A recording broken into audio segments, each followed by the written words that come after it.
আজকে ভোর সকাল 6টায় উনি যে আইভেরকেয়ার হাসপাতালে উনি চিরবিদায় নিয়েছেন, ইন্তেকাল করেছেন, এই খবরটা শোনার পরে আমরা নিজেকে কন্ট্রোল রাখতে পারি নাই। আমরা এতটাই কষ্ট হয়ে পেয়েছি, আমরা এতটাই ভেঙে পড়েছি যে এটা ভাষায় প্রকাশ করার মতো না। আপনারা মিডিয়ার ভাইরা আপনারা এটা বুঝে নেন।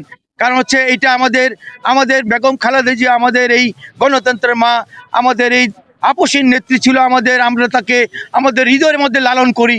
সেই আমাদের আপনার এই 90 স্বৈরাচার এরশাদ সরকারের সেই গণ অভ্যুত্থানে যার মাধ্যমে যার নেতৃত্বে আমরা সেই গণতন্ত্র প্রতিষ্ঠিত করেছি, সেই ধারাবাহিকতায় বেগম খালেদা জিয়া উনি তিনবার ক্ষমতায় এসেছিলেন, প্রধানমন্ত্রী হয়েছিলেন।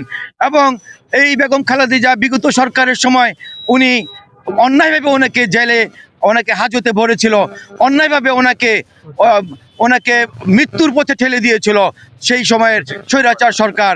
এবং উনি সেই ওনাকে যে মৃত্যুর পথে ঠেলে দিয়েছিল, চিকিৎসা পায় নাই, ওনাকে বিভিন্নভাবে মারার জন্য যে ষড়যন্ত্র করেছিল, মহান আল্লাহ রাব্বুল আলামিনের রহমতে আল্লাহ তাআলা ওনাকে বাঁচিয়ে রেখেছিলেন।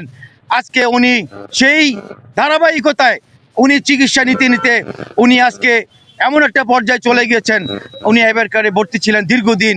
আজকে সকাল ভোর 6টায় উনি ইন্তেকাল করেছেন। ইন্না লিল্লাহি ওয়া ইন্না ইলাইহি রাজিউন।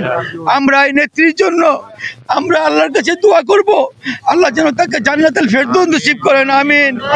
আমরা এই নেত্রীকে পাবো না, এই বেগম খালেদা জিয়াকে পাবো না, যার দিকে তাকালে আমরা আমাদের মায়ের কথা মনে পড়ে, মাকে মনে করি। আমার মাও অনেক অসুস্থ, 86 বছর বয়স, বিছানায় পড়া। আমি মনে করি এই খালেদা জিয়া গণতন্ত্রের মা, সারা জাতির মা। এই গণতন্ত্রের মাকে আমরা পাবো না, এই গণতন্ত্রের মা আমাদেরকে আর ফিরে আসবে না।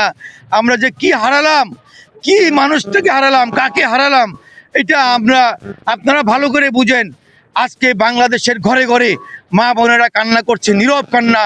সারা বাংলাদেশ কান্না করছে, সারা বাংলাদেশ আজকে একটা ইয়ের মধ্যে স্তব্ধ হয়ে গেছে বেগম খালেদা জিয়ার মৃত্যু সংবাদটা শোনার পরে। দুনিয়া থেকে সবাই চলে যাবে, মৃত্যু মেনে নিতে হয়, এটি স্বাভাবিক। কিন্তু কিছু মৃত্যুকে আমরা মেনে নিতে পারি না। এবং বাংলাদেশের এখন যেই বর্তমান প্রেক্ষাপট, আগামীতে নির্বাচন, একটি গণতন্ত্রের নির্বাচন, নতুন একটি সরকার গঠন হবে, সেই সময় আমাদের নেত্রীকে খুবই জরুরি দরকার ছিল। জাতি তাই মনে করে, জাতি আজকে এই শূন্যতা পূরণ করতে পারবে না। এটা আমাদের জন্য একটা বিরাট শূন্যতা। এই শোক, এই শূন্যতা কে পূরণ করবে সেটা আমরা বুঝতে পারছি না, এটা আল্লাহ রাব্বুল আলামিন বলতে পারবেন।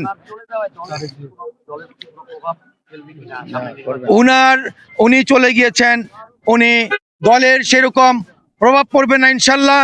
কারণ আমি একটি কথা স্পষ্ট বলতে পারি মিডিয়া ভাইদের সামনে, কারণ হচ্ছে আজকে আমাদের বিএনপির ভারপ্রাপ্ত চেয়ারম্যান জনাব তারেক রহমান শহীদ রাষ্ট্রপতি জিয়াউর রহমানের সন্তান, একজন বীর নোরানগরের মুক্তিযুদ্ধের সন্তান, সাবেক সেনাবাহিনীর প্রধানের সন্তান, একজন রাষ্ট্রপতির সন্তান, বহুদলীয় গণতন্ত্র প্রবক্তা, শহীদ রাষ্ট্রপতির সন্তান, তিনবারের প্রধানমন্ত্রী বেগম খালেদা জিয়ার সন্তান, আপসী নেত্রীর সন্তান, গণতন্ত্রের মায়ের সন্তান।